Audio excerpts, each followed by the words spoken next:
This is like we're at the disco together. This is great. We're Let at David Barton Gym. Man. There What's we up, go. everyone? Yeah. Say hi into the chat. There How we we go. You doing, should be able to There's chat a now. really cool name in there. It's Domenico de Kiko. De Chicho, I think, is how you say it. That's a cool name. I like it. There we go. Welcome, Domenico, and welcome everybody else. What's up, Jordan? Hey, Alan, Colby. We'll get started here in like a minute, everyone. Say hi. Let us know who you are, where you're coming in from. Dylan Allen. Nice to see you, someone Dylan. coming from the Netherlands, Greg. This is worldwide now, dude. This is No awesome. pressure. Okay. There it is. Wet Texas. Where in Texas is wet Texas? Dallas, Texas is currently very wet right now. Dallas is wet Texas. Gotcha. Dallas is wet Texas.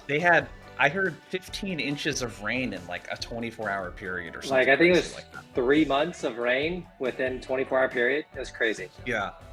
I used to live in Austin. We just moved back about a year and a half ago here, the Pacific Northwest, but it rains here, but it's like steady throughout the winter. In Texas, it just like Texas flood. That was a song for a reason, I think. But yeah, this is cool. You guys keep saying hi. Let us know who you are. We were talking about video games before this. Maybe let us know if you play video games or not, and if you got a video game recommendation. We were talking about Doom and some old school computer games earlier. What about Wolfenstein? Did you ever play Wolfenstein? Oh yeah, hell yeah. Yeah, back on a computer. I remember like getting the first update on my dad's first Mac, and it was on dial-up internet. And so we had Wolfenstein. It was updating on dial-up internet, and I thought that was the coolest thing in the world. And now that's not cool anymore. The yeah, that sound, dude, so rough. Yeah. Let's get the party started, you guys. Welcome, everyone. Keep saying hi in the chat. Would love to hear from you as you hop in. We're going to focus the conversation today around discovery, and Armand helped come up with the clever title that we have: How to Run a Sales Call That Doesn't Feel Like a Sales Call. Our goal is to give you guys some really actionable tips today on how to run a really great discovery call. I want to do some quick intros. We have Greg Reffner. He's the CEO and founder of Abstrakt, who also happens to be the sponsor on the webinar today. Abstrakt's really cool. It's a real-time call coaching software. And one of the unique things that they do is, imagine making a cold call or doing a sales call and getting live feedback during that call and things that you can do to improve. So Greg, welcome. Good to have you. Armand, this is not our first time doing a webinar together. Armand does a bunch of things, but two of the things that are relevant to the conversation today: hosts one of my favorite sales podcasts, 30 Minutes to President's Club, and he's also a VP of sales at Pave. And I don't know how this guy has any time to even play video games with all the stuff that he's doing. But Armand, good to have you here as well. You two guys ready to dig in? Ready to get started? Let's rock. I challenge the audience to a game of Smash any day as well. I was going to say Mario Kart, but Smash sounds pretty good too. Yeah. So Greg, we'll start with you. I'm curious, just for both of you. And Greg, we'll start with you. How did you learn how to do a sales call? Were you ever formally taught how to do a discovery call? Did you learn how to do it yourself? Like, what's the story there? Cool. So short answer is no. My cold calling career started about 8.5 years ago when I was an SDR at a company called Acton Software. And I started basically day one. I was told, hey, here's this list. Go figure out how to call it. And what I quickly realized is I had no clue what I was doing. And so I learned by starting my day at 3 a.m. every day and listening to reps out of Europe make cold calls into the United States. And so that's kind of how I learned how to cold call, because they kind of had to learn culture of the United States being different than reps over in the kind of the UK. And so I kind of learned from reps in the UK calling into the United States how to cold call from like 3 a.m. until 8 a.m. when then I would start my calls during my day. And so I kind of just learned through observation and learning very early in the morning. It's kind of how I learned how to pick up the phone and call strangers. Yeah, I'm not sure if anyone in the audience relates, but that's, I think, the experience for most reps is they learn mostly just by observing other people. Don't really get a lot of, kind of training. Yeah. Armand, what about you? What's kind of the story behind how you've learned how to do sales calls, particularly, disco calls? I know you've sold a bunch of different stuff too, but what kind of training did you get early on when you were learning how to do this stuff? My first sales job ever was selling life insurance, which was actually probably the hardest product that I sold in my entire life, no pun intended. And because you're selling something that truly like does not exist, like they give you money for it and they only use it if they die, which is like really hard to sell and a rather morbid topic to talk about. And so, anywho, it was at a company called Northwestern Mutual, and that is where I got looked in the eye by the managing partner. And I remember there was 1 week where I didn't hit 200 cold calls. And he says, "You miss your cold call commit next week, you're out of this place." And from that point on, I never missed my cold call commit ever. And I was like, well, geez, I guess I'm just going to start banging the phones and start banging the phones. And I hit my $200 a week. That's where I actually learned heard the name tossed around opener, if you guys have heard of that one before. But then eventually I was like, wait, when I actually set up these meetings, how do I actually like run these calls? They handed me this big packet and it was called a fact finder. And this fact finder walked you through a series of questions that you were supposed to ask in an insurance discovery call. And it would start with, what are your financial goals? And then it would start with these really cringy questions like, what would you do if you could not meet your financial goals? And so I thought it was really uncomfortable to ask these questions. But my first discovery call, I literally was selling to my cousin and read every single one of those questions for 2 hours off the book. And he was super uncomfortable. He was like, this is pretty weird. And then I started following along top producers and trying to figure out what they were doing, and sort of develop my own method from there. Interesting. So this is a good segue into where I want to get started is what is discovery and what's the purpose for it. But let's ask the audience first. I'd love to kind of test here, everyone in the audience. What do you feel like the purpose of discovery is? If you had to summarize it in a couple words or a sentence, let us know in the chat. What do you feel like is the purpose of that first sales call, that first discovery call? Okay, bring out pain points. Qualification. We got a lot of opinions here on this call about qualification and when to do it. Asking questions, fact finding, identifying issues, uncovering needs, fits.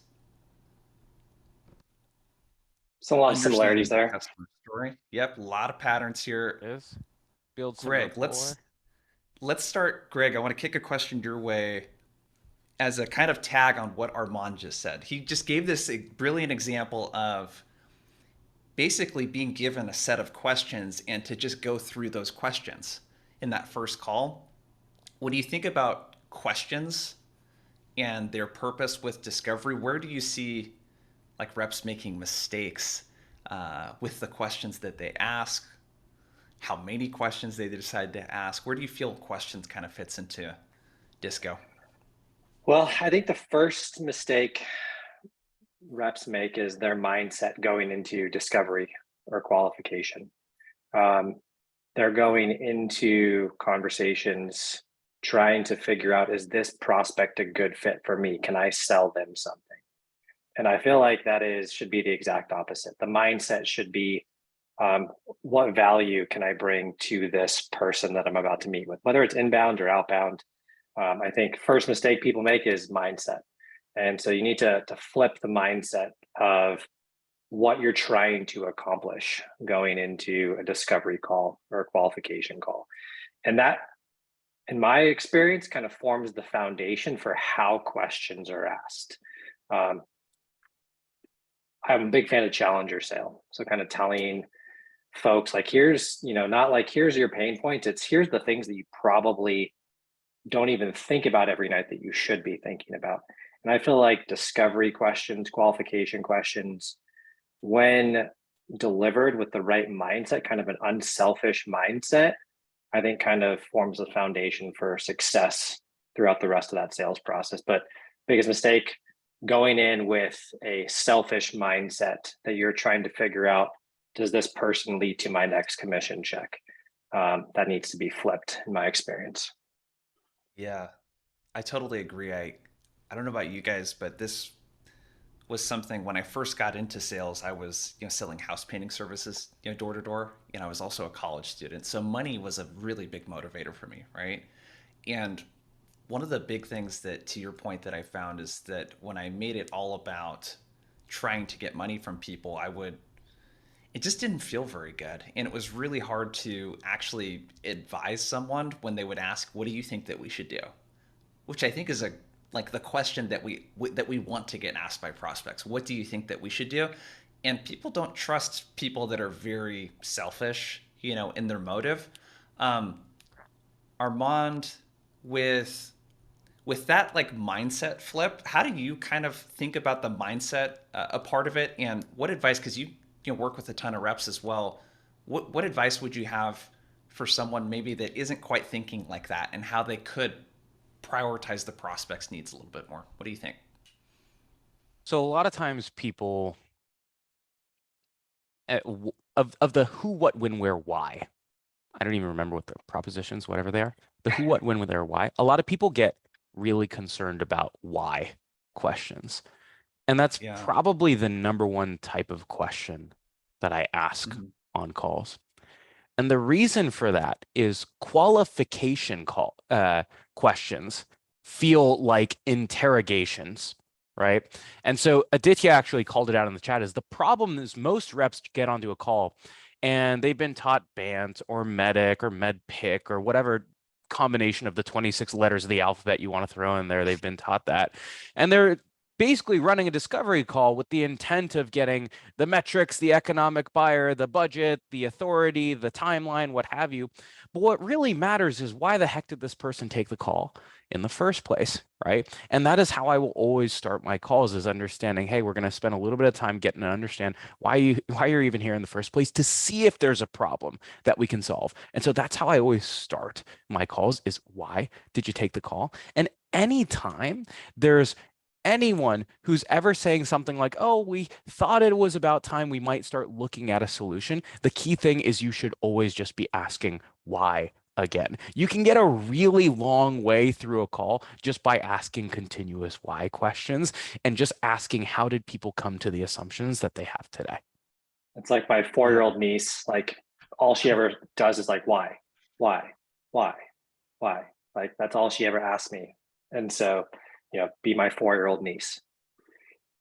Yeah. And little kids are the best salespeople too, which is a topic for another time. But let's play on this. Let's keep going with the questions and the mindset around how we approach them. Armand mentioned something around why questions, and it's really interesting. What that made me think of is, and I'm curious what you guys think of this, the old saying that people buy based on emotion and justify with logic. Why gets the prospect in more of an emotional state, in my experience, where they feel like they need to justify the reason why they're doing something. And it gets them talking less about, because when I think of BANT, for example, those questions start with, what is your budget? What's your timeline? Who else might be involved with this? How are you thinking about this? When would be the ideal time to start? You think about all of those kind of things. None of those questions start with why. But what do you guys think about that old kind of saying in sales? People buy based on emotion and justify with logic. Do we agree with that? Do we disagree with it? Do we have a different thought on that? What do you guys think? Yeah, and so Armand, go for it. So I'll give a really practical example here. Is people, I very much think that people tend to buy based off of emotion, then seek out the reasons to justify that emotion. And I'll give you an example of like this why questioning in action. Okay. So no desire to plug my company, Pave. I don't think anyone here is the buyer of Pave, but just as an example, what Pave does is we have total reward statements that help companies communicate the upside of their benefits, salary, and equity packages, right? And oftentimes, a problem that will come up is someone will say, my employees don't understand equity, okay, right? To me, there's no emotion attached to that. It's a very just straightforward problem, right? By asking a simple why question, I can get to a story. And that story has emotions and visceral pain attached to it. Okay. And so I can ask a why question without explicitly even using the word why. And what I'm going to ask them is, why do you think that? Or in other words, when was the moment you realized that like people didn't understand equity?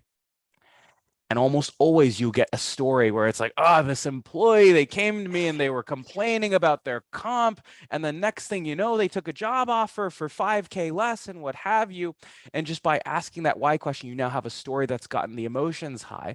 And that emotion is going to be what's used to justify the ultimately logical decision. But if there's no emotion driving the sale, it's really, really hard for people to build a mathematical equation to justify, yes, I should make this logical purchase today.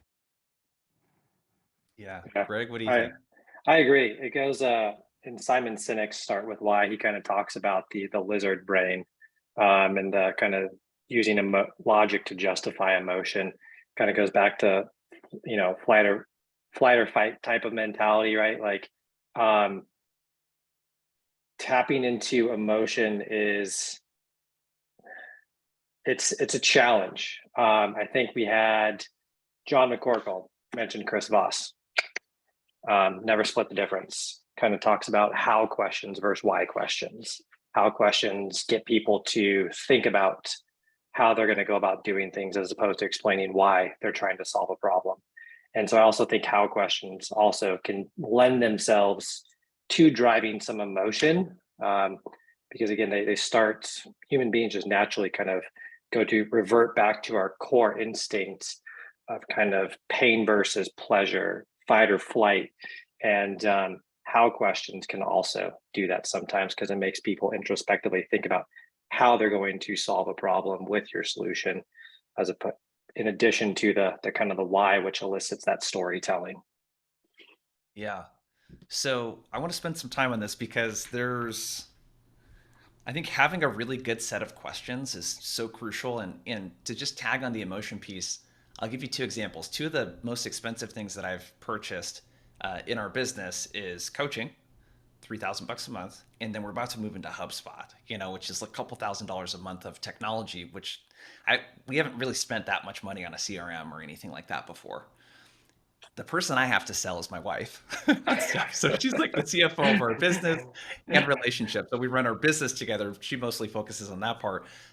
It is totally emotional. When I thought about the coaching, it's like, I need this because I don't think that I know how to structure this program in the way that it needs to be. I don't think I know how to sell this thing properly. I don't think I know what to try. It's the feeling of not knowing what I should know that is making it so urgent for me.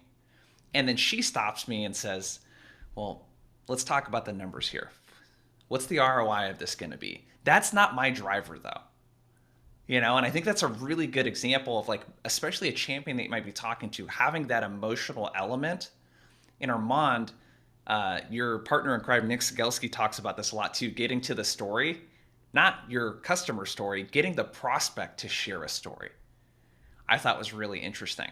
So let's dig into, like, if we kind of step back a little bit with questions, let's talk about the setup for this first so that we can get the prospect into an environment where they even feel comfortable answering some of our questions. Typically, in the first couple minutes of a call, I'll throw this question your way, Armand, first. How do you suggest getting the call started? So let's talk about the first 5 minutes.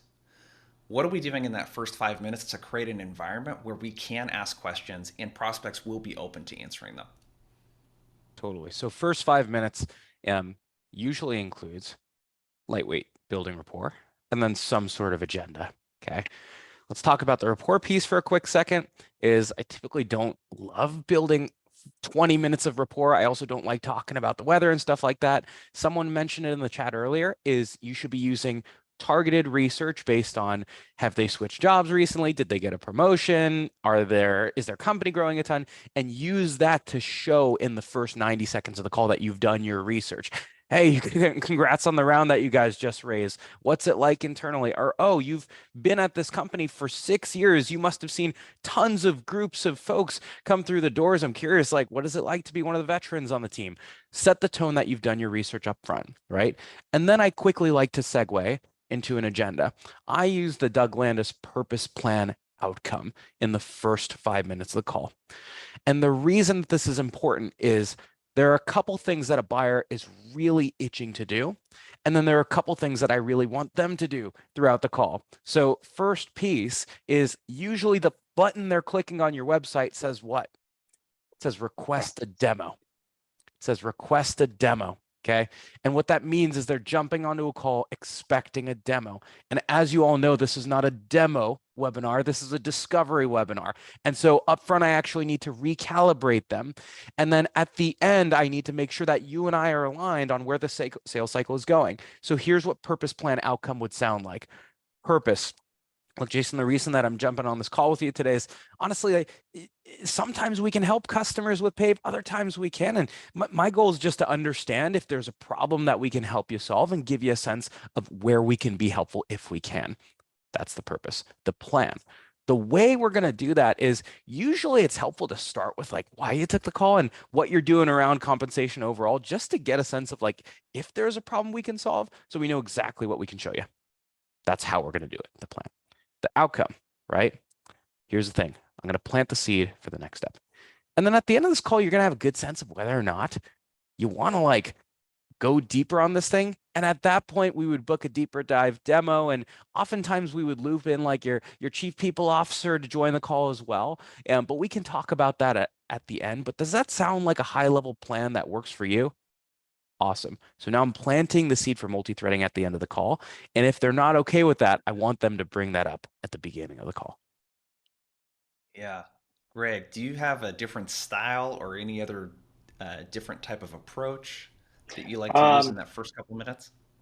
I would say my approach is not nearly as well kind of articulated as Armand's, but I try to accomplish the same thing. So typically every call is, if it's an inbound, why did you request a demo of Abstrakt? If it's outbound, I'm a big fan of like assuming rapport. So I'll do a little bit of research just to be like, hey, I know who you are. I know what kind of pain points you have. But what I always like to do is, hey, Jason, thanks for jumping on. Really appreciate it. My goal, kind of set some precedents for what I'm looking to try to accomplish to see if it aligns with the prospect, is I want to figure out as fast as possible if we can help you or not. In order to do that, I'm going to share a little bit about what we do, share a little bit about maybe what you're trying to struggle with. If there's alignment, maybe we jump into a quick demo because that's what I know you wanted to see. If not, I'll give you 10 minutes back in your day. Does that sound fair?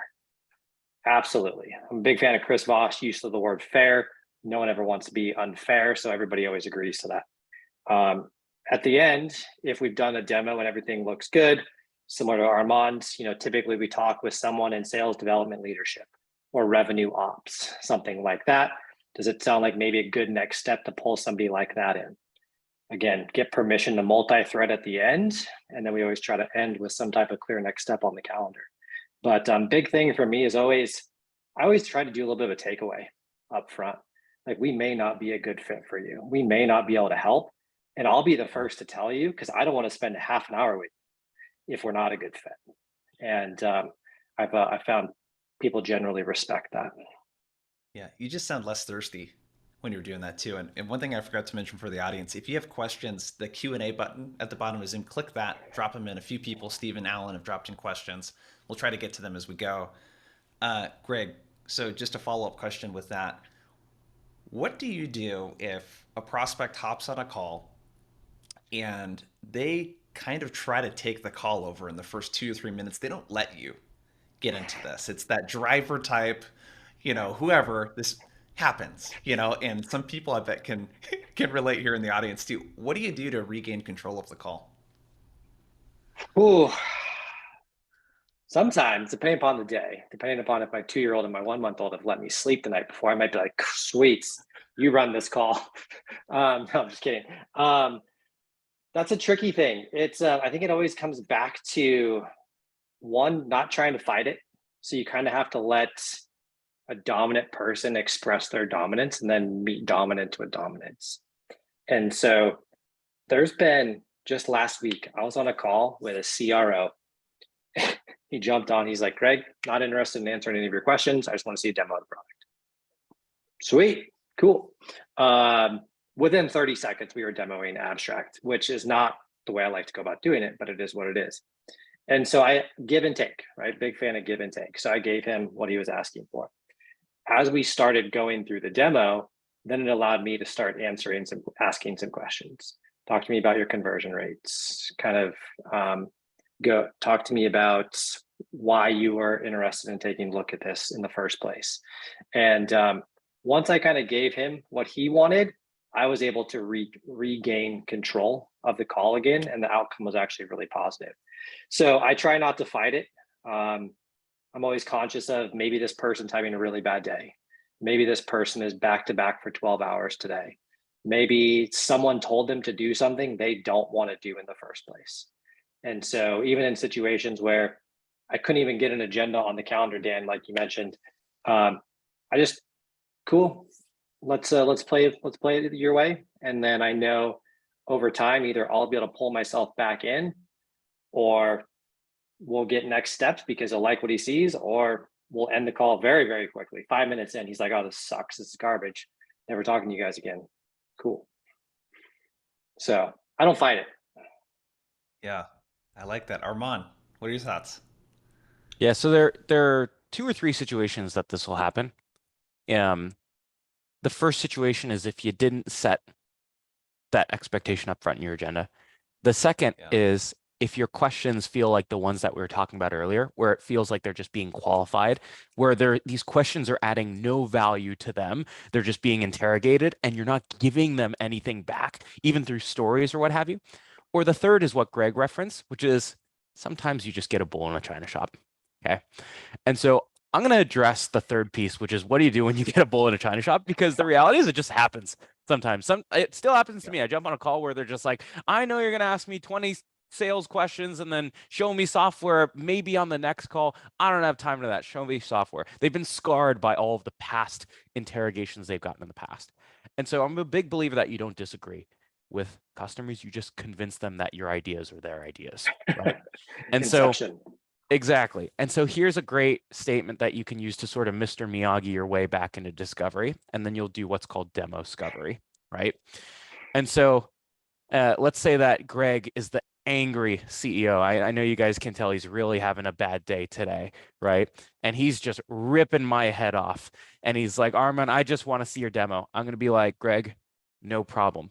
Normally what I would do is I would get to understand what's important to you so I know exactly what to show you, but it sounds like you already know exactly what you want. Could you give me a sense, just so I don't show you everything in the world, what's important for you to see over the next 15 minutes, just so I don't waste your time? I've basically kicked off discovery and I've gotten immediately to the why they're on the call. And so I'll be like, hey, if there are 3 things you need to see, what do you need to see? In what order? Boom, boom, boom, right? To be clear, there still might be a chance that they say, just show me the software. And at which point I'll jump in. Then what you need to do is throughout the call, you're going to do demo discovery. And so you need to ask tons of questions throughout the demo. After each riff, I'm curious, how does this work today? I'm curious, is this what you had in mind? Typically what we see with other CEOs, XYZ isn't important to them. Are you an A or a B type of company, etc.? And so you'll continue to do discovery throughout the demo. Yeah, I love that. So as part when we demo Abstrakt, like we'll always throw in stuff from them, like who's your biggest competitor? What objections do you consistently see your SDRs fail at, handling? And with each question, you kind of earn the right to kind of keep asking questions, I found. And so you kind of slowly start to chip away at that through demo discovery. I think you should like trademark that, Armand, by the way. Yeah. So What I heard from both of you is a few things. One, there's a lot of empathy. So you're thinking about, hey, what's this person thinking? What kind of day are they having, etc. The other thing too is that neither of you are super stubborn about, I have to do it this way, because you see that a lot, at least on the advice in LinkedIn, no discovery, no demo. And I would lose deals if I didn't talk about our training programs or show people what a playbook might look like when they asked me, especially an executive. And I don't know about you, I'm not in a position where I'm just going to throw away a really large enterprise opportunity just because they want to see something and I'm too stubborn to show it to them. You know what I mean? So, okay, let's kind of transition. So we have our first 5 minutes. Armand, I'll kick this question your way.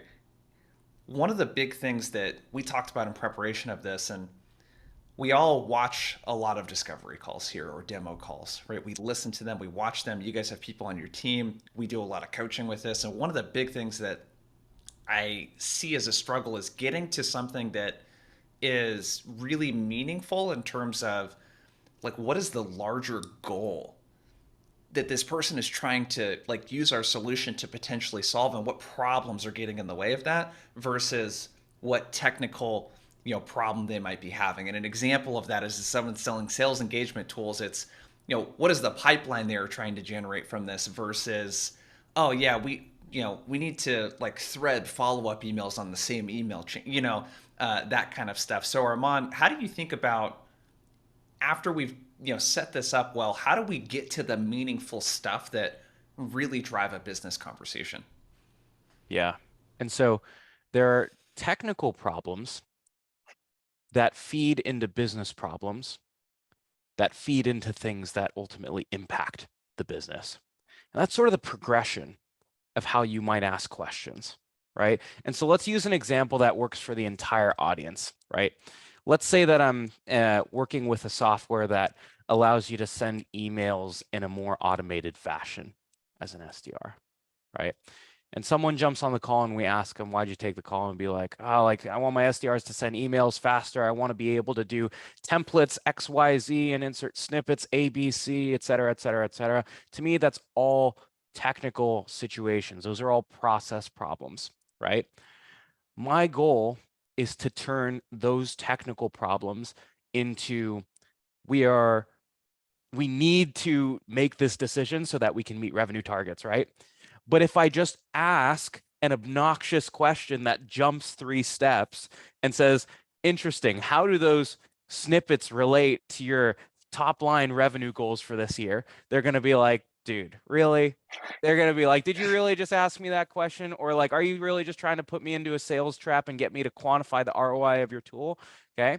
And so what you need to do is slowly walk them deeper through, again, why questions. And I know not everyone loves why questions, but to be clear, why questions don't have to have the word why in them. It's about the intent of understanding why it is important to them. And so a good example would be like, interesting, that's a very specific thing that you're asking for. I'm curious, typically when people are asking for extremely technical snippet solutions, what have you, it's either because like their SDR team they feel like their SDR team isn't cold emailing effectively, or they feel like they're not their SDR's messaging isn't great, what have you. Like, I'm curious, like, what is it that like led you to that very specific like technical requirement, right? And so I'm trying to understand how they got to that. And then once you get to that, you'll usually get something along the lines of our SDRs aren't sending great messaging. And then all you're going to do is you're going to ask that same question again. And you're going to be like, interesting, was there like a moment when you realized that the messaging wasn't effective? Was it that like, certain SDRs weren't hitting their meeting targets, or like your meetings from cold emails were like much lower than you expected? And now I'm getting to the business problem. So all you need to do is just keep asking why from the technical problem to pull them up to the business problem. And that's what discovery is you're turning business problems into technical solutions, but usually you have to actually start your discovery the other way around. Yeah. So one thing I want to highlight that Armand does a lot is he speaks in what I've heard referred to and I call customer voice. So when you ask a question, you suggest things that you hear from other peers like them. So I'm curious, are you approaching this in the way that we oftentimes hear, like this, or are you doing it a completely different way? Or is your goal, which we hear from a lot of sales development leaders, to do this, or is it something else? Can you talk about that technique real quick, Armand? Yeah, so I put something in the chat that says never ask naked questions. right? And so what a naked question, it sounds sort of weird, but a naked question sounds like, well, Jason, when did you realize that you wanted snippets? Or when did you realize you wanted to do better personalization, right? And the reason that that is important is because there are two things that I can do by asking a multiple choice question. Number one is I can show them, hey, I've seen this problem a couple times, and here are 3 or 4 ways that I see this problem manifest. So I'm demonstrating credibility. But then number two is I'm helping them jog the memory in the way that I want them to jog the memory, right? Those 2 or 3 options are usually things that I can help with. And so instead of it being this super open-ended, sprawling discovery question, I can start to funnel them into the 2 or 3 problems that I can solve related to email personalization. And meanwhile, I'm also coming off as an advisor, and it also just softens the question a little bit and dulls it because they don't feel like they're the only person in the world having that problem. Yes. So I call this the McDonald's, like, would you like small or medium fries? I like this. Like, it limits their choices so they don't have to think. It shows them, the consumer, customer, hey, I know that you probably want these already, so I'm giving you the 2 best options for you. I like naked questions way better, but yeah, for the past 8 years, I've called it the McDonald's, would you like fries with that question? I'm calling it McDonald's questions, Greg. That is far better than never ask naked questions. That is hilarious. So I think I want to highlight this because this is so important, this topic we're talking about right now. With your questions, if you just sat down and thought about, hey, the last 10 disco calls that I did or demo calls, what were the common scenarios that these people found themselves in? And then if you have 3, you only really need maybe 3, 4 of those questions.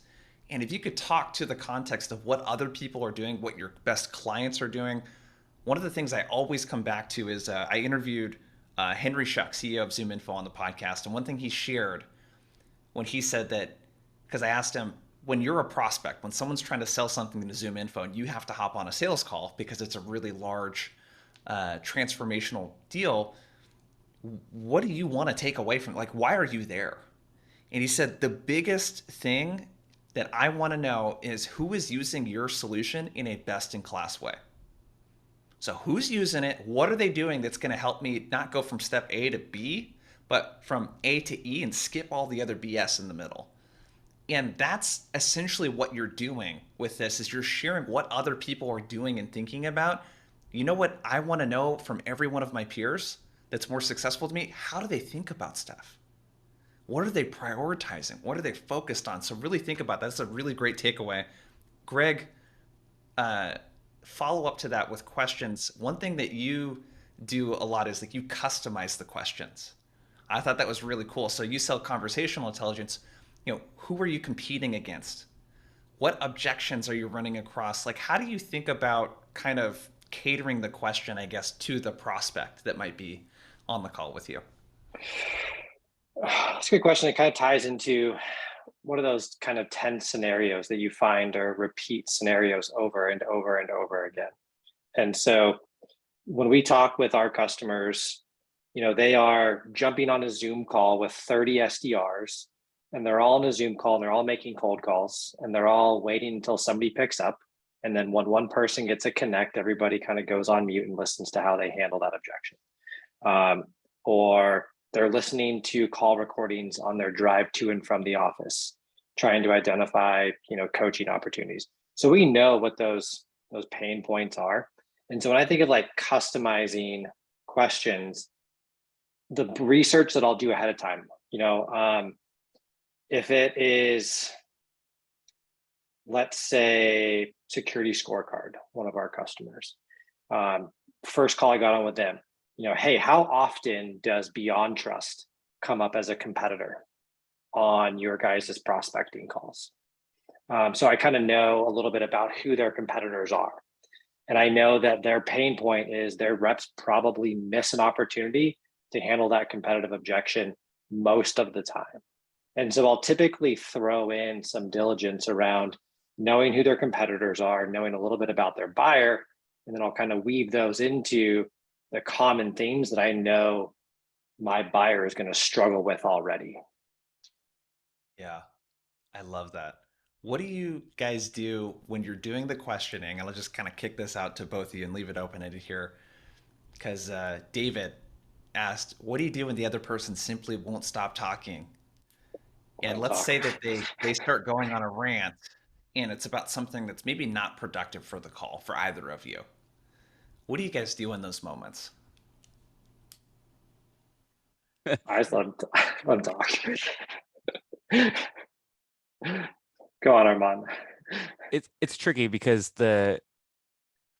I'll let it slide once, because we might have pulled the one chord that was like we struck a chord, and like for whatever reason we got him on this one tangent. But every once in a while you get these prospects who they just go and go and go and go and go, and like oftentimes one thing that we track is like a talk to listen ratio, for example, and like it's actually bad to have like an 80% listen ratio, because that means like you probably let the call get out of your hands, right? And so usually, not always, usually there is at least one thing that they're saying that can be used as a thread that you can use to pull them back, right? And so again, I don't like fighting prospects. I don't like disagreeing with prospects. I like that to get them to just think that my ideas were their ideas, right?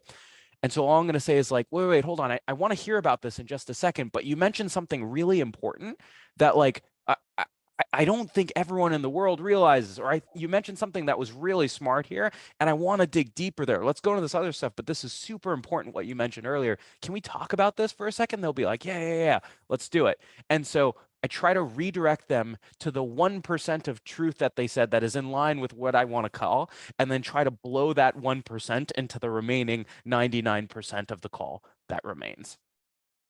Yeah, I'll give you guys a line that I use a lot. This is an interviewing technique that works really good too. Sorry for interrupting you. And then I love Armand's talk track there, where you'll go back. You mentioned this thing I thought was really good. I'd love to focus on that. Or you mentioned this priority or this goal, but hey, even raising your hand a little bit. Oh, hey, Armand, sorry for interrupting you. You mentioned something that I think is really important for us to double click in. Can we talk about that? There's nothing wrong with interrupting people. I can only think of a few scenarios where this has happened to me, but I mean, the first call with me is 30 minutes, and I had a guy one time that burned up the first 12 minutes just talking the entire time about stuff that was not even relevant to our conversation, but not building rapport. You know what I mean? I don't know. Do you have any other thoughts, Greg? It's not black or white. I'm perfectly okay letting someone talk, because sometimes, like in my career in sales, I found that sometimes I'm a therapist, and I just need to listen sometimes. And I find it's a good way to show the person I'm talking to that I'm listening, because even if it's not relevant, I'll kind of sit down, take some notes. Maybe they're telling me about their kids or their husband or their job, or soccer practice on the weekends. There's something in there that I can kind of pick up on and maybe talk about after the 12 minutes of rant is over. And people like to reciprocate.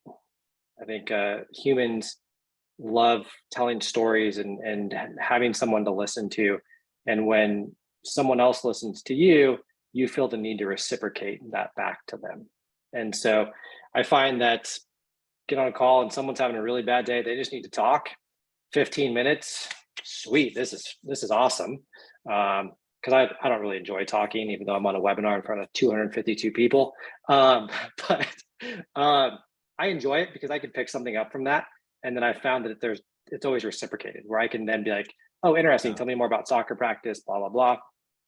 And then it generally that builds trust, because now I've listened, I've shown that I'm listening, and then we can either get into what we were supposed to talk about, or quickly find out like, hey, this isn't a fit, get a referral out of it, maybe an evangelist for us. There's not generally a super bad outcome just by kind of letting someone talk sometimes. I want to highlight something, because this kind of brings the conversation full circle to what we talked about at the beginning when you mentioned mindset, Greg, and you said something along the lines of, if you really give a shit about the other person and make the call about helping them, keep that lens up, keep that lens on during the disco call. Because if it's helping this person figure out if this is a fit for them, then it's good to spend that time on, you know? Yeah. Okay, so I want to shift gears a bit because multi-threading, a really, really big topic that we've kind of brought up and talked about, but really, honestly, for me, because I'm just a student of sales all the time, it's my biggest weakness that I notice because I'm starting to sell to bigger companies and I have to do more of it. And I'm finding out, like, hey, I actually need to improve this. I need to get a little better at it. So multi-threading, super important. There's a lot of data from a lot of different places. All of it will support that the more people you get involved, especially early on in the sales process, the higher your win rates are going to be. So when we think about multi-threading, Armand, I'll kick this question your way. You're bringing it up as soon as the first 5 minutes of the call. You're bringing it up in the intro. Can you explain why, again, it's important to start talking about it early, and then how this might come up later on in the call? Yeah, so think of discovery as the ignition on a car. Okay. So discovery allows you to drive a car forward. Okay. Your agenda and the last 5 minutes of your call, what I call the 5-minute drill, that's your steering wheel to make sure that your car is going in the right direction. And even if I know I'm not going to make a left turn for 100 miles, right? Because I'm going to have to do another discovery call with my champion. I want them to know that a left turn is coming, right? It's really important that they know it's coming, because the worst case scenario is we drive 100 miles together and then we realize that there's a road blockage. So we shouldn't have driven the 100 miles in the first place, right? And so a lot of reps, I find, they give things away for free. They give away a demo for free. They give away pricing for free. They give away a proposal for free. And I'm fine doing all of those things. I have no issue doing a demo, a proposal, what have you, if we are in agreement that we have a problem that you can solve, and we're in agreement that typically what needs to happen to get a deal done is you need to have your VP of sales involved, or you have to have your CMO involved, for instance, right? And that's why it's important, is I don't want to waste your time with 3 or 4 more calls if you don't want to get us in front of power, because there's not going to be a way that we can actually solve your problems together. And so you have to bring this stuff up early on. I'm happy to talk about how you explicitly do that at the end of a call. Yeah. Can I jump in on that real quick, Jason? Oh, absolutely, Greg. So to add on that, I agree. One thing I would say, caution, is like, don't ever assume the person you're talking to, doesn't have the power, because you may be talking to somebody who has been given the power, and just maybe their title doesn't necessarily kind of lend itself towards power. So I'm always cautious about that. One thing that I learned how to go about doing that is, hey, Jason, I noticed that, Armand is your VP of sales. Before we present this to Armand, how do I make sure you look good when we present this to Armand? Kind of help your champion look good to their boss as a way of helping bring them in. And I learned that from Skip Miller's kind of above the line approach and looping in, executive sponsors early on. So I always try to position it as, help me help you look good to the person I want to talk to. Yeah. We were just talking about this on one of our outbound squad coaching calls yesterday with a rep, and it was really focused on that part, really making sure your champion, you understand their personal motivation and that they are sold first. Armand, we talked about this a little bit, I think, last time we talked too. Is the person you're talking to at least sold on this, if it was up to them?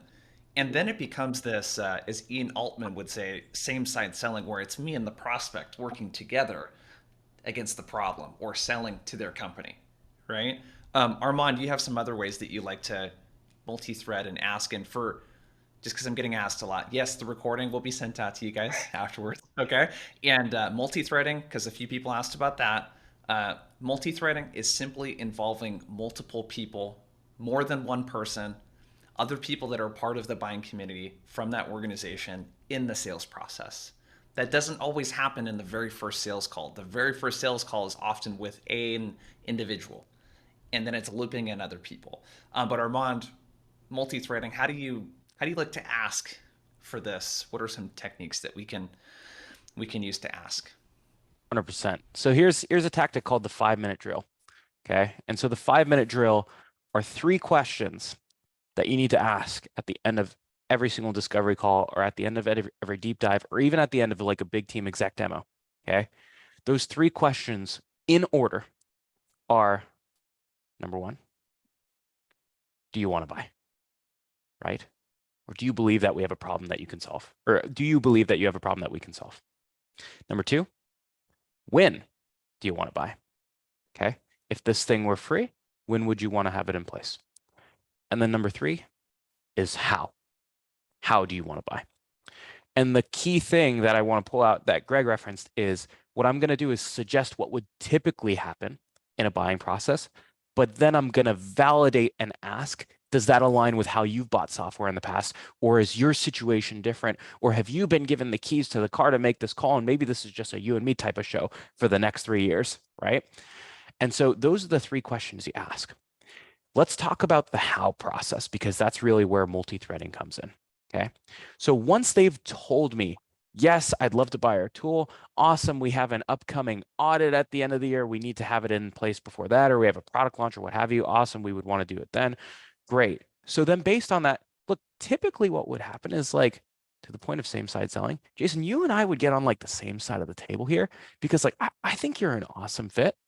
And 9 times out of 10, usually what happens is your chief marketing officer would want to see this thing, just because it's pretty close to brand, what we're talking about here. And then afterwards, we would have to build a business case to put it in front of your CFO, just because we're not talking about small dollars and cents here. And so I'm curious, that's what I usually see. And I think there are some problems for us to solve here.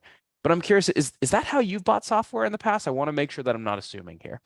And so 1, I'm getting on the same side of the table, while 2, still suggesting that we get to power. And then 3, explaining that, hey, it's in your best interest to introduce me to power, because you want to solve these problems, and power is going to care about those problems too, as opposed to, hey, it's time to introduce me to your boss.